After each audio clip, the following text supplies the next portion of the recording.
అందరికీ నమస్కారం. వైఎస్ఆర్సీపీ పార్టీలో మామూలు డ్రామా ఆర్టిస్టులు లేరండి. 5 రూపాయలకి మించిన డ్రామాలు చేస్తుంటారు వీళ్ళంతా. జగన్మోహన్ రెడ్డి వీళ్ళకి ఇచ్చేది 5 రూపాయలు మాత్రమే. 5 రూపాయలకి నటించంటారా అంటే 5 రూపాయలకి మించినట్టు ఇస్తారు వీళ్ళందరూ కూడా.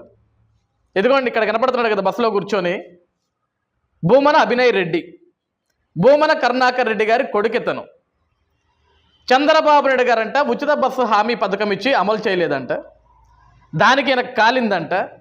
నిన్న వైఎస్ఆర్సీపీ పార్టీ శ్రేణులని, ఆ పార్టీలో పనిచేసే కొంతమంది మహిళల్ని తీసుకొని వెళ్ళి ఆర్టీసీ బస్సు ఎక్కి టికెట్ కొనకుండా చంద్రబాబు నాయుడు గారి బొమ్మ ఒకరికి మాస్క్ వేసి ఆ ఆడపడుచులందరూ కూడా చంద్రబాబు నాయుడు గారిని మాకు హామీ ఎప్పుడు నెరవేరుస్తామనే విధంగా ఒక ప్రోగ్రాం చేసి బస్సు ఎక్కి బస్సు ప్రయాణం చేస్తూ కండక్టర్ గారు సార్ టికెట్ తీసుకోవాలి సార్, ఇది భావ్యం కాదు, ఇది పద్ధతి కాదంటే ఆయన టికెట్ తీసుకోను.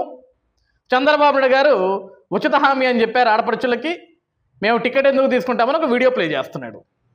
ఈరోజు నువ్వు చదువుకున్నాడువే కదా భూమన అభినయ్ రెడ్డి, జ్ఞానం ఉండాలి కదా ఒక పని చేసేటప్పుడు. ఈరోజు ప్రభుత్వం వచ్చి 10 నెలలు ఒకదాని తర్వాత ఒకటి సంక్షేమ పథకాలు అమలు చేసుకుంటూ వస్తున్నారు. ఈరోజు కూటమి ప్రభుత్వంపై ప్రజల్లో ఎక్కడా కూడా అసంతృప్తి లేదు. ప్రజలు చాలా సంతోషంగా ఉన్నారు, చాలా సంతృప్తిపరంగా ఉన్నారు. ఈరోజు ఈ రాష్ట్రంలో ఎవరన్నా అసంతృప్తిగా ఉన్నారు అంటే కేవలం మీ నాయకుడు నువ్వు మాత్రమే. మీ నాయకుడు జగన్మోహన్ రెడ్డి, ఆ జగన్మోహన్ రెడ్డి అనుసరించి నీలాంటి 5 రూపాయల చిల్లర కోసం గుర్తుపెట్టే చిల్లర వెధవలు మాత్రమే.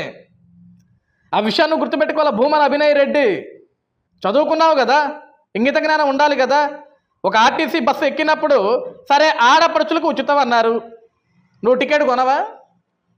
నీతో పాటు డ్రామాలు ఆడటానికి చంద్రబాబు గారు ఫేస్ది ఒక మాస్క్ వేసుకొని వెనక వైఎస్ఆర్సీపీ జెండాలు పట్టుకొని నించున్నారు కదా మగ పురుషులు, వాళ్ళు టికెట్లు కొనరా?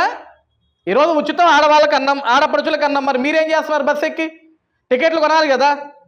ప్రోగ్రామ్ చేయడానికి అది ఏమన్నా మీ పార్టీ ఆఫీస్ అనుకుంటున్నారా? Government property, RTC bus government property, అదే మీ నాయన ప్రాపర్టీ కాదు, లేకుంటే జగన్మోహన్ రెడ్డి ప్రాపర్టీ కాదు, ప్రజల ప్రాపర్టీ అది. నువ్వు ఇష్టానుసారంగా ప్రవర్తిస్తానంటే, పిల్లనిబ్బా చేష్టలు చేస్తా అంటే ఎట్లా? కామన్ సెన్స్ ఉండక్కర్లేదేవా అభినయ్ రెడ్డి? కొన్ని కోట్లుగా పడగలెత్తారు మీరు. మీ నాయన తిరుపతి ఎమ్మెల్యేగా ఉన్నాడు, గతంలో టీటీడీ చైర్మన్గా పనిచేశాడు, ఎన్ని కుట్రలు చేశాడు, ఎన్ని దోపిడీలు చేశాడు, ఎంత అవినీతి చేశాడో నీకు తెలీదా? ఒక్కొక్కడికి 10 కార్లు 20 కార్లు ఉన్నాయి మీ అందరికీ. ఈరోజు నువ్వు డ్రామాలు ఆడుతున్నావు. ఈరోజు నువ్వు ఆర్టీసీ బస్సు ఎక్కి 4 ఆడపడుచులు తీసుకొని బస్సు ఎక్కి చంద్రబాబు నాయుడు గారి ఫోటో ఒకటి మాస్క్ వేయించి మీ పార్టీ శ్రేణుడికి అక్కడ డ్రామాలు ఆడుతున్నావు కదా. గతంలో మీ నాయన వైసీపీ ఎమ్మెల్యేనే కదా, జగన్మోహన్ రెడ్డి ముఖ్యమంత్రిగా ఉన్నప్పుడు 4 సార్లు ఆర్టీసీ టికెట్లు ధరలు పెంచినప్పుడు ఎందుకు ఎక్కలేదు బస్సు? మీ నాయన్ని ఎందుకు ప్రశ్నించలేదు? నాయనా నువ్వు తిరుపతి ఎమ్మెల్యేవే కదా, 4 సార్లు ఆర్టీసీ టికెట్లు పెంచాం, మనకి సిగ్గు సెర ఉండక్కర్లేదా? ఈరోజు సామాన్య ప్రజలకు ఇబ్బందులు పడట్లేదా మన టికెట్ రేట్లు పెంచితే? ఒక పక్క నిత్యావసర ధరలు పెంచాం, విద్యుత్ ఛార్జీలు పెంచాం, చివరికి ప్రయాణం కూడా చేయనీయకుండా ప్రజల్ని వాళ్ళ ఇబ్బందులకు గురి చేయడానికి ఆర్టీసీ టికెట్లు ధరలు పెంచామని చెప్పేసి మీ నాయన్ని ఏ రోజున అడిగావా? ఏమయ్య భూమన అభినయ్ రెడ్డి, మీ నాయన్ని ఏ రోజున అడిగావా? సిగ్గు లేకుండా ఈ విధంగా బస్సులు ఎక్కి నువ్వు డ్రామాలు ఆడుతున్నావా? నువ్వెన్ని డ్రామాలు ఆడినా సరే జగన్ ఇచ్చేది 5 రూపాయలే. 5 రూపాయల ఆర్టిస్ట్ మాత్రమే నువ్వు, 5 రూపాయల నటన మాత్రమే చేయి, అంతకు మించి చేయకు. నువ్వు ఈ నటన చేసే ముందు ఫస్ట్ జగన్ అడుగు, ఏం పీకేదానికి ఏం పొడిచేదానికి నువ్వు 4 సార్లు ఆర్టీసీ ధరలు పెంచావని అడుగు. ఏం పీకేదానికి 9 సార్లు విద్యుత్ ఛార్జీలు పెంచావని అడుగు. ఏం పీకేదానికి పెట్రోల్ డీజిల్ ధరలు పెంచావని అడుగు. ఏం పీకేదానికి నిత్యావసర ధరలు పెంచావని అడుగు. ఇవన్నీ అడగడం చేత కాదు మన బతుక్కి. వీటి గురించి మాట్లాడటం, వీటి గురించి సమాధానం చెప్పడం చేత కాదు మన బతుక్కి. 4 పేటీఎం బ్యాచ్ని తీసుకెళ్ళామా, 4 డ్రామా ఆర్టిస్టులను తీసుకెళ్ళామా, డ్రామా రక్త కట్టించామా, దాన్ని ట్విట్టర్లో ఫేస్బుక్లో సాక్షి మీడియాలో వేయించుకున్నామా, సాక్షి పేపర్లో ప్రింట్ చేయించుకున్నామా, ముద్ర వేయించుకున్నామా, జగన్మోహన్ రెడ్డి ఇచ్చే 5 రూపాయల చిల్లరని అడుక్కొని తిన్నామా? ఇదే కదా మన బ్రతుకు. ఈరోజు నిజంగా ఆర్టీసీలో ఏ ఆడపడుచులైతే ప్రయాణం చేస్తున్నారో వాళ్ళందరికీ కూడా చంద్రబాబు గారు ఇచ్చిన హామీ గుర్తుంది కదా. కానీ ఎక్కడ ఏ ఆడపడుచు కూడా ఈ రోజు వరకు కూడా ధర్నా నిరసన ఎక్కడా చేయలేదు కదా.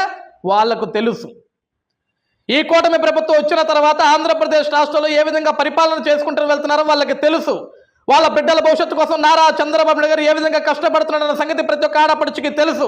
ఈ రాష్ట్ర భవిష్యత్తు కోసం, రాష్ట్ర రాజధాని అయిన అమరావతి కోసం, ఆంధ్రుల జీవనాడైన పోలవరం కోసం, రాష్ట్రానికి పరిశ్రమలు తీసుకురావడానికి, పెట్టుబడులు తీసుకురావడానికి చంద్రబాబు నాయుడు గారు ఏ విధంగా తప్పిస్తున్నారన్న విషయం ఈ రాష్ట్రంలో ఉన్న ప్రతి ఒక్క ఆడపడుచుకి తెలుసు. కాబట్టే వాళ్ళు ఏం మాట్లాడలేదు, వాళ్ళు సంతోషంగానే ఉన్నారు, సంతృప్తిగానే ఉన్నారు.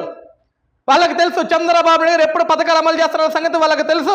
ఈరోజు ఆర్టీసీలో ప్రయాణం చేసే ఆడపడుచులు ఏమి అధైర్యపడట్లా, కంగారు పడట్లా. ఉచిత బస్సు ప్రయాణం ఎప్పుడిస్తారని చెప్పేసి కేవలం జగన్మోహన్ రెడ్డిని అనుసరించి 5 రూపాయల చిల్లర గాల్లో 5 రూపాయల పేటీఎం బ్యాచ్ మీలాంటి వాళ్ళు తప్ప ఈ రాష్ట్ర ప్రజానికి ఎక్కడ కూడా ఏమి అసంతృప్తిగా లేరే, ఏం అధైర్యపడట్లేదే, ఏమి నిరసనలు తెలియజేయట్లేదే. ఈరోజు 4 పేటీఎం గాలను వేసుకోపోవాలా, 5 రూపాయల చిల్లర ఇవ్వాలా, వాళ్ళందరినీ బస్సులు ఎక్కియాలా, డ్రామాను రక్త కట్టించాలా, జగన్మోహన్ రెడ్డి దగ్గర 5 రూపాయల చిల్లర తీసుకోవాలా. ఈ బ్రతుకు కోసమా ఇన్ని డ్రామాలు ఆడుతున్నారు? కంగారు పడమకయ్యా. భూమన అభినయ్ రెడ్డి అతి త్వరలో చంద్రబాబు నాయుడు గారు ఏదైతే హామీ ఇచ్చారో ఆ హామీని నిలబెట్టుకొని ఉన్నారు. ఆ హామీని నిలబెట్టుకున్న తర్వాత మీకున్న కార్లు మొత్తం అమ్మేసి మీ ఇంట్లో ఆడపడుచులందరినీ కూడా ఆర్టీసీ బస్సు ఎక్కిస్తే ఉచితంగా ప్రయాణం చేయించే బాధ్యత కూటమి ప్రభుత్వం తీసుకుంటుంది. నువ్వు ధైర్యపడాల్సిన అవసరం లేదు, బస్సులు ఎక్కి విచ్చలవిడిగా డ్రామాలు చేయాల్సిన అవసరం లేదు, టికెట్లు తీసుకోకుండా ప్రయాణం చేసి దొంగ నాటకాలు దొబ్బాల్సిన అవసరం లేదు. గతంలో మీ నాయన ఎమ్మెల్యే పదకొండు దోచుకుంది సాలనాయన, ఇప్పటికి మళ్ళీ కూడా ప్రభుత్వ సొమ్మును దోచుకోవాలా. ప్రభుత్వానికి ఈరోజు దాని ఏమంటాం మనం, టికెట్లు కొనకుండా ఈరోజు ప్రభుత్వానికి రావాల్సిన ఆదాయాన్ని కూడా రానివ్వకుండా చేసే ఏదో డ్రామాలు ఆడకుండా మోసుకొని ఇంటికి వెళ్ళి జగన్ ఇచ్చిన 5 రూపాయలతో గగ్ పఫ్ కొనుక్కొని తిని పడుకో. పిల్ల డ్రామాలు వద్దు మన దగ్గర.